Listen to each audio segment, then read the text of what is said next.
The 17 News at Sunrise podcast is brought to you by Clinica Sierra Vista. Welcome back to the 17 News at Sunrise podcast, where we share your news on your schedule. Working in the spirit of the Golden Empire, this is 17 News at Sunrise. Good morning, everyone. I'm Maddie Jansen alongside Alex Fisher. Developing overnight, one man's in custody after a shooting in Northeast Bakersfield. Shots rang out just before 9 o'clock last night on Columbus Street, but police tracked the suspect down to a nearby neighborhood where he was reportedly hiding inside a home. He was later arrested. The victim in the shooting suffered minor injuries. This morning, the couple accused of killing their adoptive sons will head back to court for trial. And later today, jurors will hear a police interview with Jacqueline West, the adoptive mother.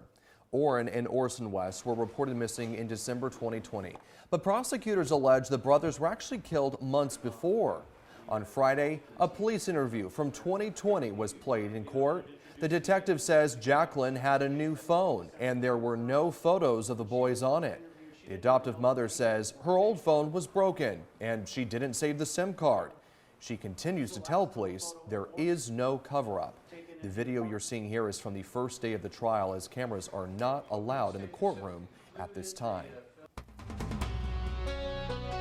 A man accused of killing an innocent bystander 4 years ago is due in court today after he was arrested at the U.S.-Mexico border last week from a shootout that broke out in East Bakersfield back on Valentine's Day of 2019.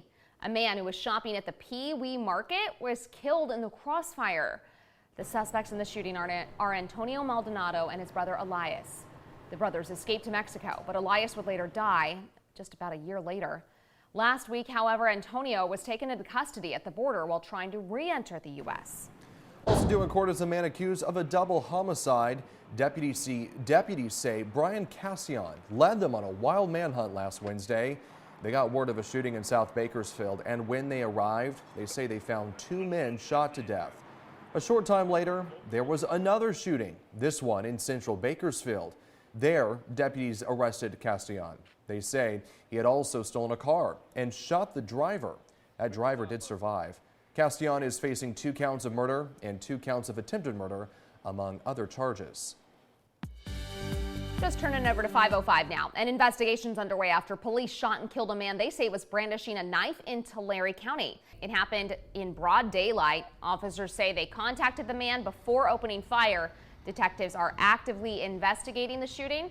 We are still working to get more information on what caused officers to pull the trigger, but the Tulare police chief says no further information will be released at this time.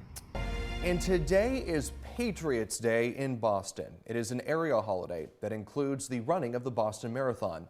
It is perhaps the most iconic and most celebrated stretch of 26.2 miles in the sport. And this year, there is an even bigger focus on the race. 10 years after the bombing near the finish line that killed 4 and wounded hundreds. NBC's Jay Gray introduces us to a runner who was there and is back to run for the first time since the attack. Boston's a long way and a lot different than Terre Haute, Indiana. But there is a connection. I will always be attached to the Boston Marathon. Major Wells started running when she was a teenager in Terre Haute. Running has always been a safe place. It's the connection that you make with people while you're running and the friendships that you build and the community around the activity of running. Her activity, marathons, and like most everyone who commits to running 26.2 miles, the ultimate finish line is Boston. It was all about the Boston Marathon.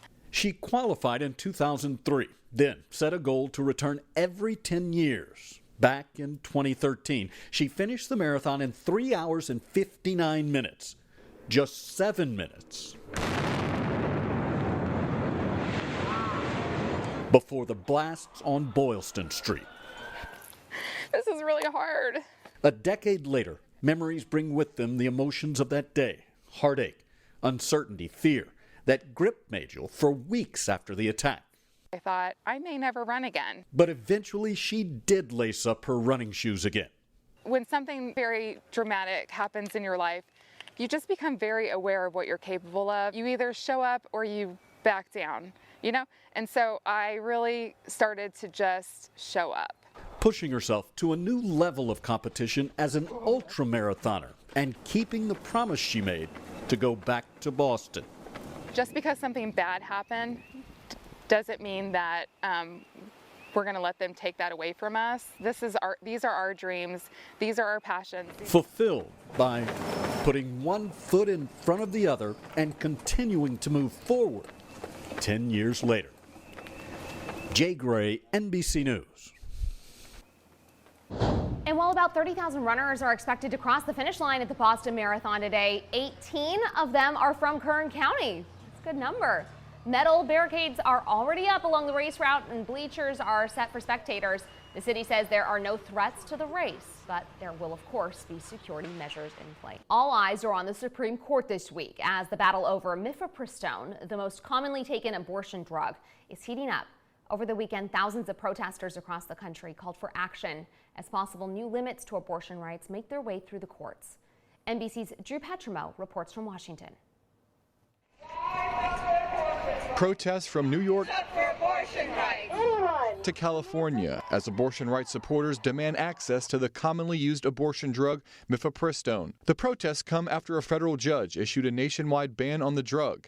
An appeals court blocked the ban but kept some restrictions in place. The Biden administration appealed the restrictions, and the Supreme Court will rule on that this week. We do not need judges, politicians, or government telling women about what sort of health care they can have. Some Republicans urging patience while the courts decide this particular case. It can be resolved by the courts. It's actively being resolved. While also defending their position that abortion is an issue best left to individual states. I think that returning it to the states to allow a state's values to guide is very important. But other Republicans worry repeated attacks on abortion rights are alienating voters. Some of the stances we've taken, especially when it comes to rape and incest, protecting the life of the mother, it's so extreme. The middle, the independent voters, right of center, left of center, they cannot support us. This is a critical point in our nation's history.